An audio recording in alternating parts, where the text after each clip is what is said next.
we cherish our memories. They help us recall our first love affair, our 10th anniversary, and the rest of our life story. They tell us who we are. Or do they? Memory is being probed by a new generation of scientists, and they're posing uncomfortable questions. Can we trust how we remember our own lives?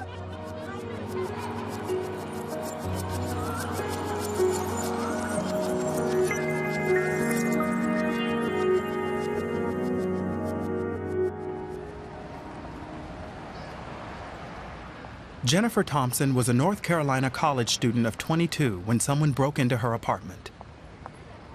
It was a night she would always remember. Around 3 a.m. when I heard feet moving around in my bedroom, a man quickly jumped up on my bed and put a knife to my throat and then told me to shut up or he was going to kill me. Thompson was raped at knife point, but somehow, in her terror, she carefully memorized details about her assailant. I willed myself to actually stay connected to my skin, and I just started memorizing everything I could. Did he have a scar on his face? Did he have a piercing? Did he have a tattoo somewhere? How tall was he? Anything that if I survived, I would be able to help the police catch him. Thompson came through police procedure with flying colors. She helped prepare this composite drawing, then chose a suspect from a lineup. Eventually, the case went to trial in a North Carolina courthouse, where she was asked if she remembered the man who had attacked her. Thompson was dead certain. I said, yes, I do. It's Ronald Jr. Cotton, sitting right over there at the defense table. I hated him. I wanted him to die. I've been told that no one had ever seen a better witness or a better victim than me. In court, when a judge asked Cotton if he had a final statement before jail, Cotton requested to sing a song to calm himself. I just stood up and I started singing, "Decisions I can no longer make, because my future's so unknown to me, and that." Ronald Cotton spent over 11 years in prison before newly uncovered DNA evidence led to another suspect, and he was released. Jennifer Thompson had identified the wrong man.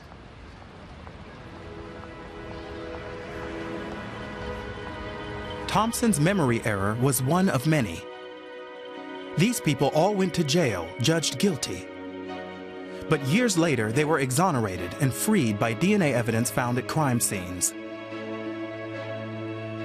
DNA has helped overturn more than 350 criminal cases in the US and Canada alone. In 70% of these, eyewitnesses had identified the wrong person.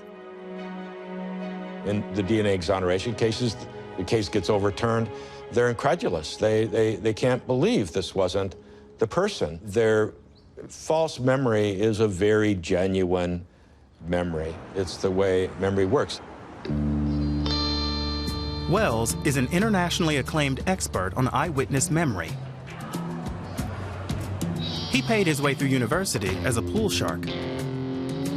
Memory scientists had known for over 2 decades that eyewitness identification was far less reliable than thought.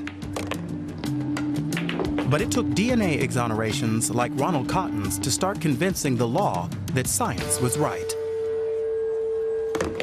We knew a lot by 1990 that memory is not at all like a video system, that it changes, that it's fragile, but it was largely ignored by the legal system. They saw it as academic penheads playing around in their lab. DNA testing has changed everything in this field. As DNA exoneration soared, Wells was invited to sit on a major expert committee examining the reliability of eyewitness memory. Wells demonstrated just what scientists were doing in their labs. What I'm going to do is... In this experiment, Wells shows several subjects a 90-second video shot in an airport and asks them to pay attention.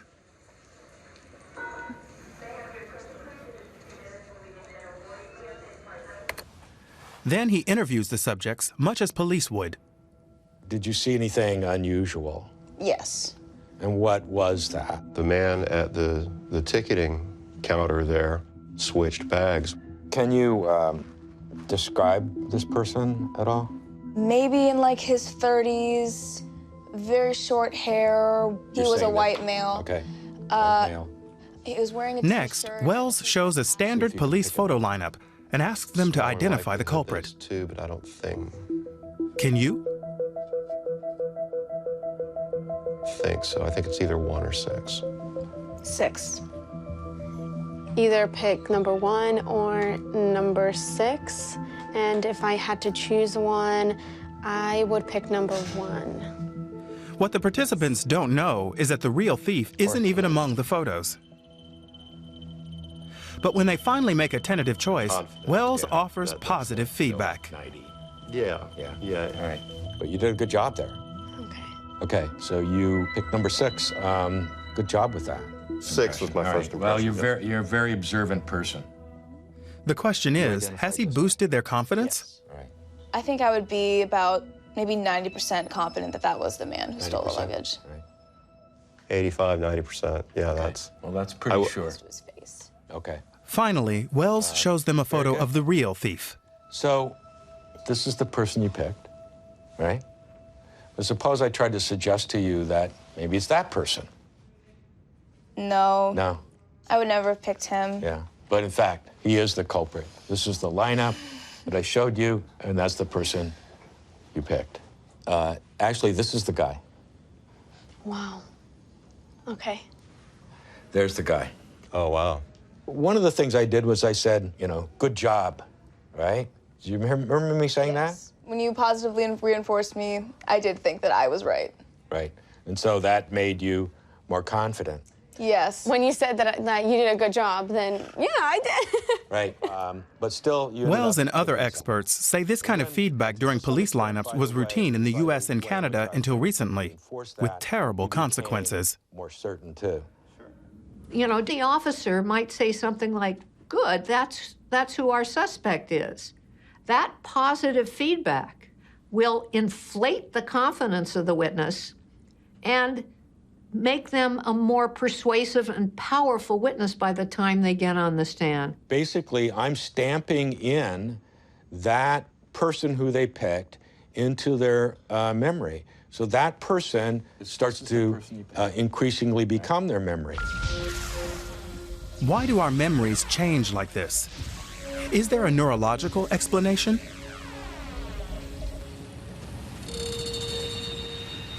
Neuroscientist and jogging addict Steve Ramirez says the deeper problem is that when a memory is recalled, especially in its early stages, it's highly vulnerable to change. When we recall a memory, it is put into this weird waxy-like state where it becomes susceptible to modification, where it can kind of melt and remelt each time that we recall it. It becomes vulnerable and changeable. So it's a physical process that manifests as neurons that are activated, neurons that are inactivated. It's new links forming between neurons. The reason our memories change is because the brain has a form of plasticity, or the ability to change with experience, that is constantly on. So everything that happens to us is capable of changing the brain to some extent. And in some ways, the retrieval of a memory is in and of itself a change. That is in and of itself an experience, as if you're encoding something completely new from scratch. It's not necessarily that the justice system is doing it out of malice, it's that it can unwillingly be implanting different kinds of memories that were not there at the time of a crime. So it could be what's used to put somebody away for life. Renowned psychologist Elizabeth Loftus has testified at many trials to point out the frailties of eyewitness memory. She says an eyewitness's memory is like a crime scene. It must be protected from any possible contamination during police interviews and lineups. If you contaminate the fingerprints, then you don't have very good fingerprint data. And likewise, if you contaminate the memory trace, you don't have very good memory evidence. That's what happened to Jennifer Thompson's memory when she chose cotton at the first photo lineup after some indecision over 2 photos.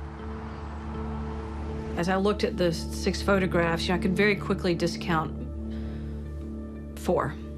And I think in my mind, I narrowed it down, and I picked up number 3, and I told him I was positive, and they told me that's who we thought it had been. And I really appreciated that because I felt so relieved. In court, it was absolutely unshakable because they told me I was right. In Thompson's case, she was reinforced after the photos. She was reinforced again after the live lineup, telling her that, again, she was right. By the time of that trial, Ronald Cotton was her memory. Ronald Cotton's exoneration was big news in North Carolina. It became the first state to pass legislation requiring mandatory reforms for eyewitness testimony.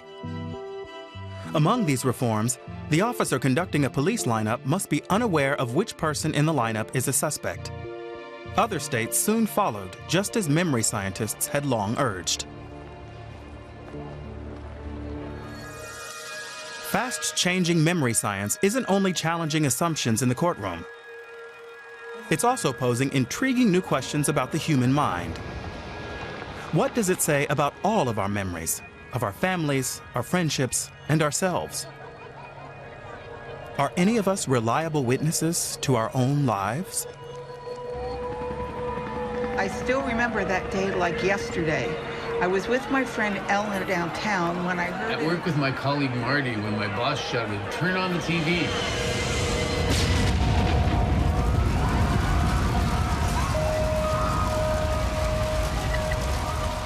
Most people have emotional memories of where they were and what they were doing during certain events, such as 9/11, JFK's assassination, the fall of the Berlin Wall, or the death of Princess Diana. Events that feel seared in their brains. These are called flashbulb memories, and we have great confidence in them.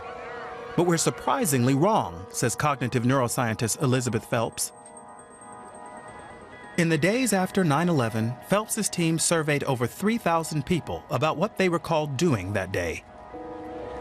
We asked people questions like, how did you first hear about the attack? Who were you with? Where were you?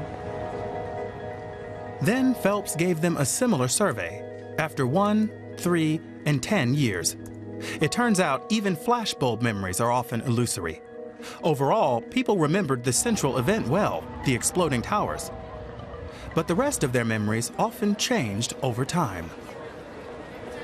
If we compare memories for what you told me happened to you personally, right after the attack versus a year later, about 40 to 50% of the time, the details of those memories are different.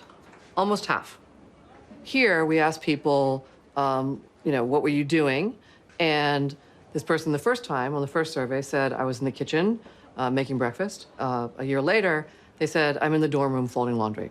We had one participant who we asked, who were you with? And initially she said, I was with my husband. The time after that, she said, I was alone, my husband was playing golf. We can't know what really happened to you. All we know is that you're not consistent over time. So one of those stories is wrong. People's stories usually changed after 1 year, and from then on, they were utterly certain that's what had happened. 3 years later, you're very confident that your memory is 100% accurate. Most of the shift happened in the first year, and then after that, that sort of became their story. I was in New York that day, so, I have a story too. And, that's my story, right? Now that I'm telling it for the, nth time, I'm telling it like it's a story, not like it's my memory. Are you sure your story is right? Of course I'm sure. But, data tells me I'm probably 50% wrong.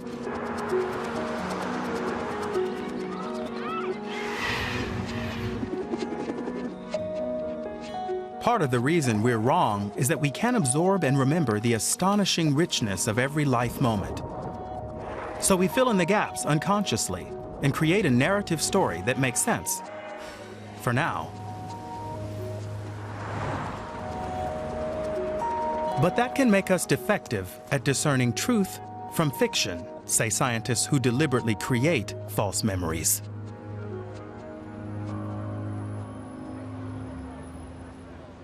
Dr. Julia Shaw is a psychologist at University College London in England. She is also the author of an intriguing book, The Memory Illusion. Every time you remember something, you activate that memory network in the brain. You're actually able to change it slightly. So next time you recall it, you're only recalling the last time you recalled it. And over time, those changes can compound, and you can end up very far from the original version of your memories. And you might believe it wholeheartedly, full with confidence, and, well, it's not true. I remember everything about you. Elizabeth Phelps's colleague, neuroscientist Joseph Ledoux, made a video illustrating Phelps's idea that our forever-changing memory is forever unreliable. Let's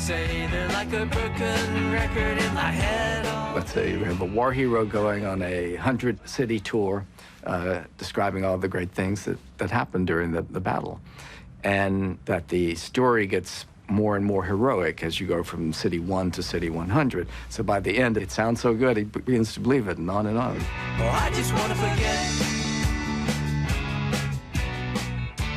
U.S. broadcaster Brian Williams and Hillary Clinton both falsely recalled being under gunfire in conflict-hit foreign countries. Were they deliberately exaggerating or just misremembering their own stories?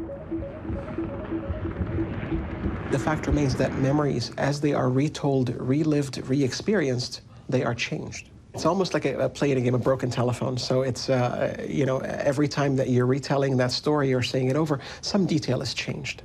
And the longer that time goes on, the more changes you have. Our recollection of something that happened from 20 years ago is very different from what actually happened 20 years ago. The big question is, what happens inside our brains to make us so confident when we're so wrong? Memory is stored all over the brain. Most day-to-day memory is captured in the hippocampus, a small seahorse-shaped organ in the brain. Meanwhile, very emotional or threatening events are also imprinted on the amygdala. If it's a personal recollection for an event of your life, the hippocampus is always involved. But it's something that's highly emotional, so for instance, like the terrorist attack of 9/11, you know, the amygdala will also become active, helping the hippocampus store the memory. Let's remember the central details of this a little bit better. So that's the explosion, not who you were with, if you were ironing in the dorm room or in the kitchen. But Phelps says the emotional intensity of that central memory may fool our brains into thinking our accompanying memories are just as real. We don't forget the important event itself. We know that 9/11 happened. We knew there was a terrorist attack. And our memories for that actually are quite strong. And what I think is happening is that the high confidence and vividness we have for that single event bleeds over to memories for details surrounding the events in some ways. But that's just a normal part of memory, right? This probably happens to all different types of memory, not just flashbulb memories. As we get older, our confidence in our recollections gets higher, but our accuracy goes lower. So we are more confident, but our memories are false. The fact that we can remember so wrong while convinced we're right led some researchers to pose an extraordinary question. Can false memories be created deliberately? Neuroscientists Steve Ramirez and Shu Liu did a much-heralded experiment at MIT that was right out of a science fiction film. But the stars were mice. The two scientists started by creating a fear memory by giving a mouse mild foot shocks in a box-like chamber while identifying the individual brain cells in the hippocampus involved in making this memory. Then, the scientists genetically engineered these brain cells to respond to pulses of laser light. Now, they could switch that fear memory on and off. This is a brain scan thousands of times the size of the mouse's hippocampus. So there's the branches that were active. Everything that's glowing green here was active when the animal was making this particular fear memory. Next, they put the mouse in a different box where nothing bad had happened to it. After a while, they shot light into the mouse's brain to switch on the fear memory from the first box. But now the million-dollar question is, does the animal behave as though it's recalling a fear memory, even though it's in a safe environment? How could they tell?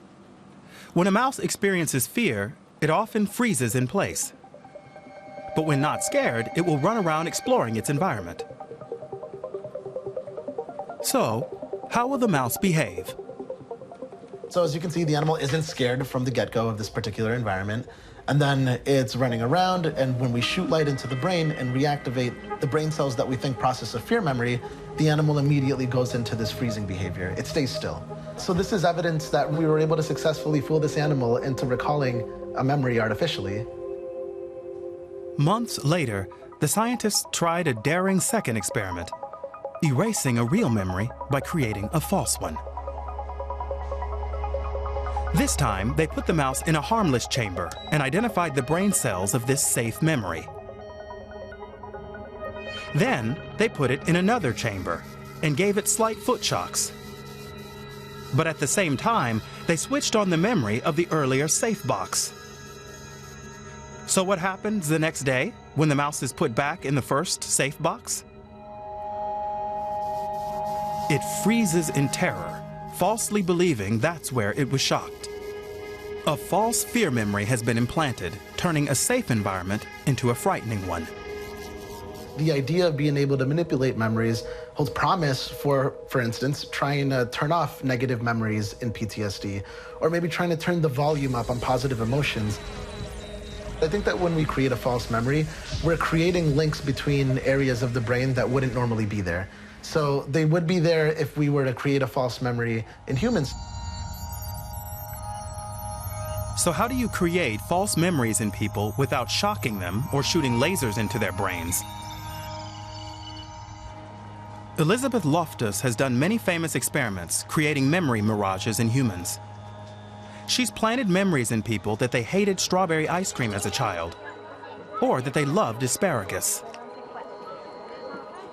We planted a false memory that, you know, as a child you loved asparagus the first time you tried it, and we got people to imagine this, and later on they were more interested in eating asparagus.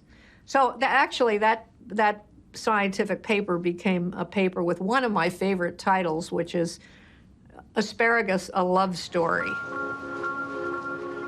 By exposing subjects to fake advertising, she's convinced many that they remember seeing Bugs Bunny at Disneyland when they visited. But Bugs is not a Disney character and has never been there. They'll often then go on and tell us that they shook his hand, or they touched his tail, or they heard him say, "What's up, Doc?" You can get people to become more confident that they actually had an encounter with a character that they didn't and couldn't have encountered. I don't study forgetting. I study, in a way, the opposite, when people remember things that didn't happen. False memories can be expressed with a great deal of confidence, especially when they're a product of suggestion.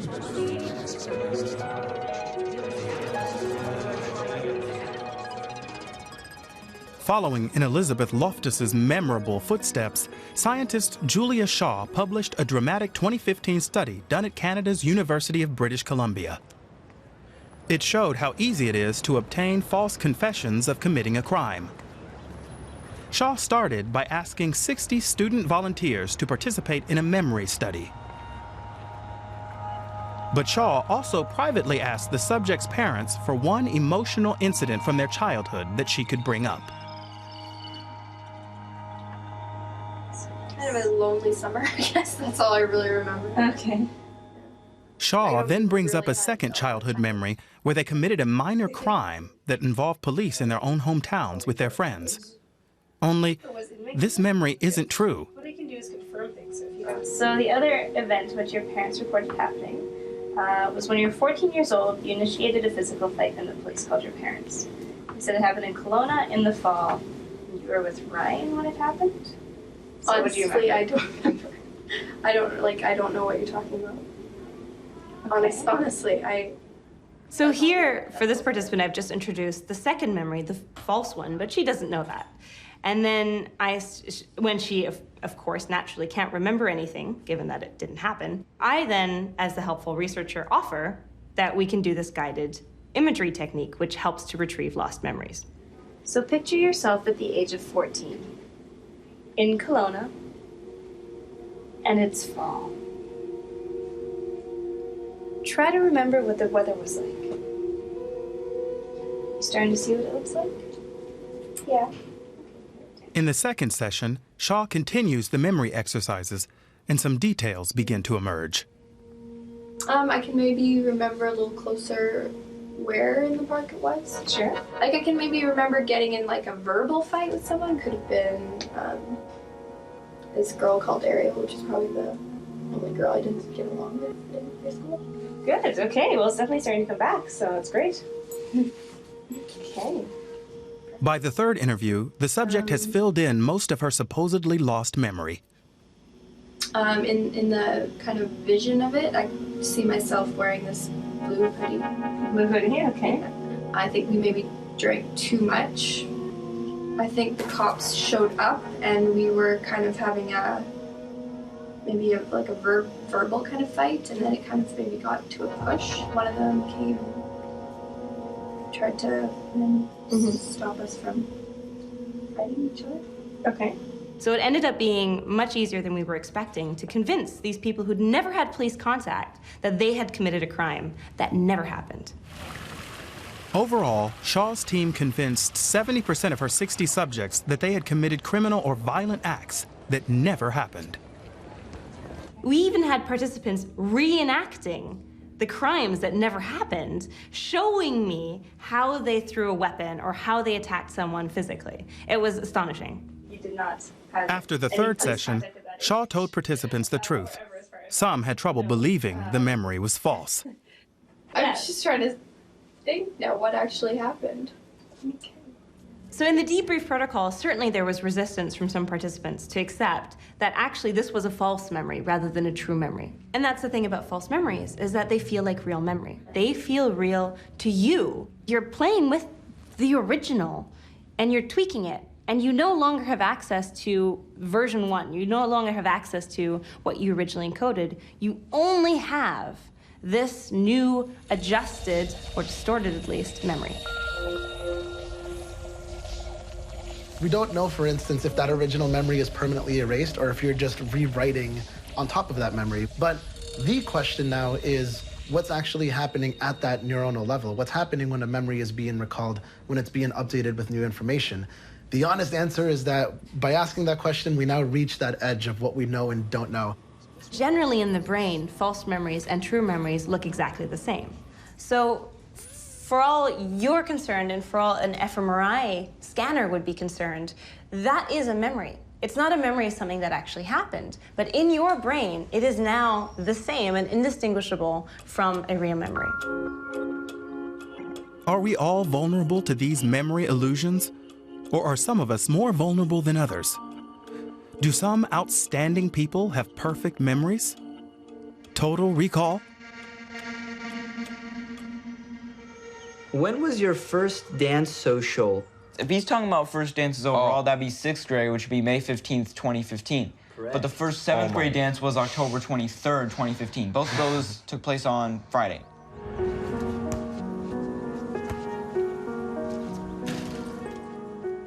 Tyler and Chad Hickenbottom are identical twins, but they have one major difference. Tyler has HSAM, highly superior autobiographical memory.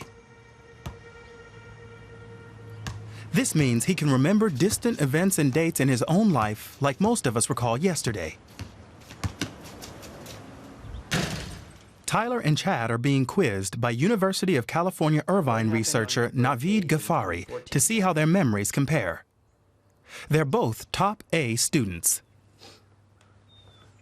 What happened on August 16th, 2014? Oh, I'm guessing something happened with soccer, and that was my first soccer tournament. No? August 16, 2014, it was a Saturday, and we went and we adopted our current cat that we have, Cinnamon. That's right. That's right. Now I remember. Yes, that's correct. When did you watch the women's NBA game at Staples Center? July 17th, 2014, Thursday. Yes. July 18th was when we went to the Ronald Reagan Museum. And then that night we went back to Brea and we went to Divine for dinner. Okay. Chad, that was close. Tyler has an obsession with garbage trucks, which he films and shares on YouTube. He remembers all their numbers, thousands of them. What was happening on July 26th, 2013? I remember that day because Recycle was just running really late and the driver was going really fast. Well, remember the numbers on either of those trucks? Yard waste was 2662, trash was 2658, and Recycle was 2787 and 2788. We spent many hours combing through Tyler's vast site to check if his truck numbers were right. When did you fly to Ohio in the summer of 2015? Oh, that was July 29th, and I saw a lot of garbage trucks I don't normally see out in California. And what was the number of that truck? 82,938. I also saw another truck that was 81,161, except it dumped from the back of the truck, not the front. Neurologist James McGaugh has found about 80 people in the world with HSAM so far. The renowned scientist says most have one thing in common: obsessive traits like Tyler's passion for garbage trucks. Some of the men will not wear shoes that have shoelaces because shoelaces touch the ground and there are germs on the ground.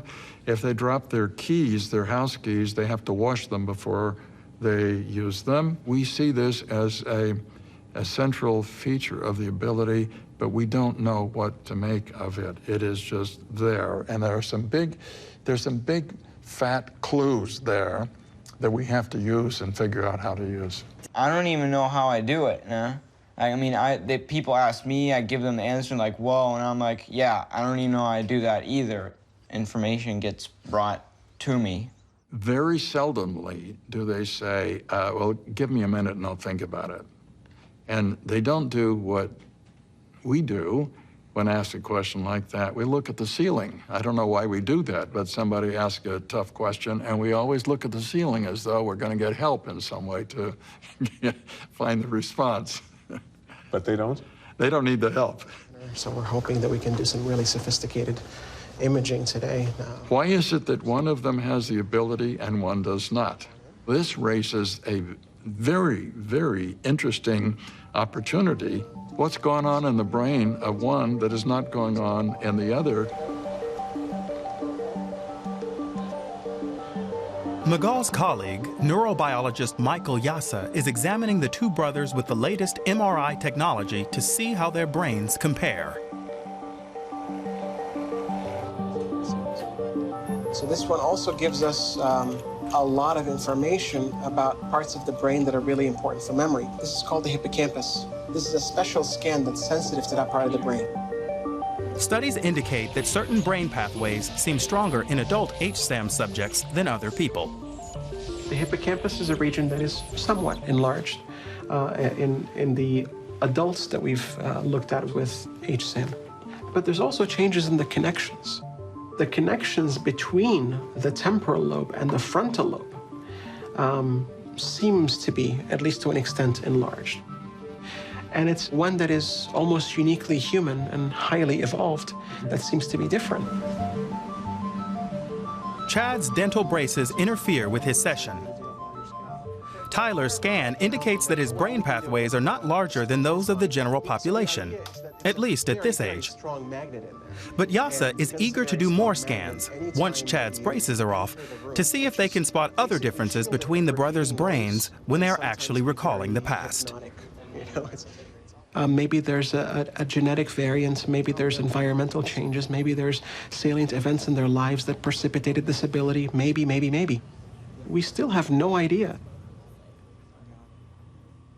Whatever's behind these super memories, even HSAMers are susceptible to having false memories implanted. In experiments, Elizabeth Loftus gently suggested to HSAM subjects that there was news footage of the 9/11 crash of United 93 in Pennsylvania. But no actual footage exists. Like subjects with normal memories, about 1 in 5 HSAM participants remembered seeing this footage when asked to try and recall it later. It just seemed like something was falling out of the sky. I was just, kind of stunned by watching the plane, go down. The HSAM subjects could remember seeing footage of this crash that they could not have seen. In fact, these individuals were just as susceptible to developing false memories in these experiments as a control group. If they can be susceptible, there may be no group that is really immune from having these kinds of memory errors. False memories happen to everyone. Even memories that are vivid and detailed and that you hold with 100% conviction can be false. Now that means that every memory, potentially, is an illusion, and that all your memories, at least a little bit, are false. I remember everything. So, the big mystery is, why would evolution encourage the survival of humans with such mistaken and malleable memories? Could there be some advantage to this? Can we change our memories for the better?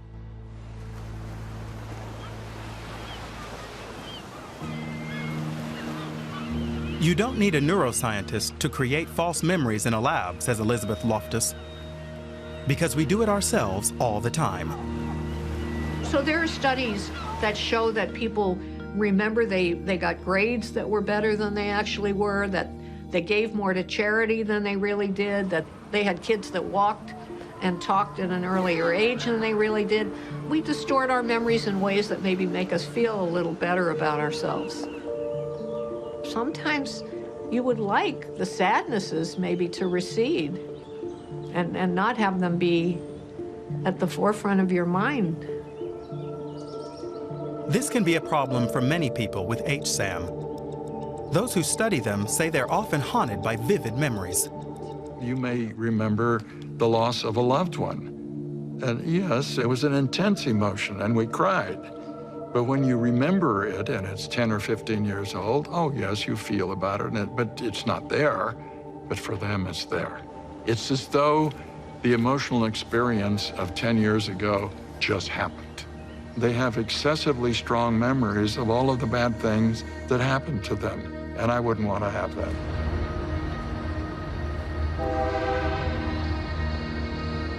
In fact, depressed people may remember things more accurately than the rest of us, say some scientists. They call this condition depressive realism. When we look at depressed people's memories, we actually find that they think about it in some ways actually more realistically, because they remember equally the good and the negative. And remembering things really well and accurately can be a disadvantage. It can lead to you being sad and not having a coherent, positive view of your life and where you're going. If you remember, just tragedies from your life, you're going to be depressed. If you can reinterpret even bad events as having potentially positive outcomes, right? And then you can think about them differently, that's gonna actually help with your emotional well-being and self-esteem.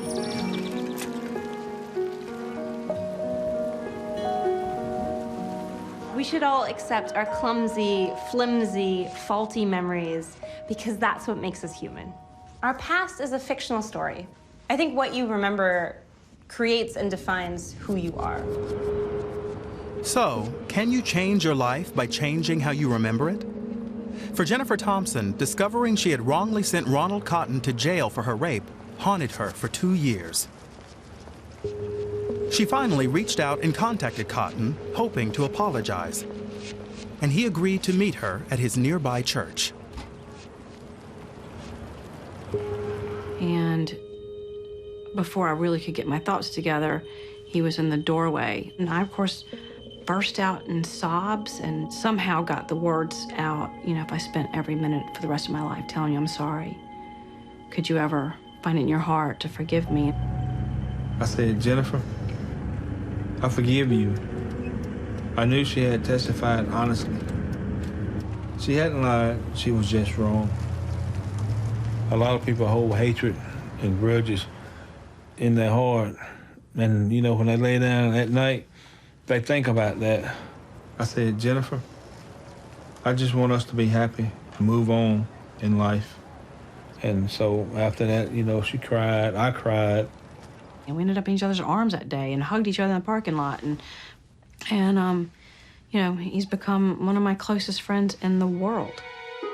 Thompson and Cotton went on to write a book together about their experience called Picking Cotton. They also worked together to change eyewitness laws and free wrongfully convicted prisoners. Instead of becoming bitter, Cotton chose to make other victims' lives better. I was one of those people myself, and it made me want to stand up and help fight for others that was in the same situation. Some of them died waiting. Cotton and Thompson worked to change North Carolina's law and succeeded in 2008. Since then, some 20 states have reformed their eyewitness procedures. Many have begun educating police, judges, and juries about the science of memory, with 4 states passing eyewitness reform since 2017.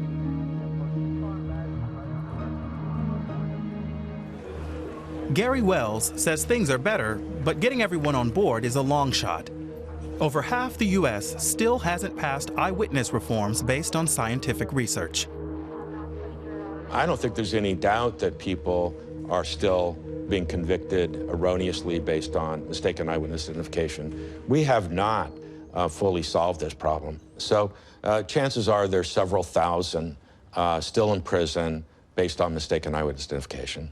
Oh, that's just the tip of the iceberg. The 350 or so DNA exonerations, those are just the cases where there's biological evidence that could be tested. People have been trying to estimate the wrongful convictions that might occur every year, and some estimates go as high as maybe 10,000 a year in the United States alone. Perhaps we can all learn from Ronald Cotton and Jennifer Thompson. They've managed to revise their own memories of what they've been through. And by doing so, they've changed their lives for the better.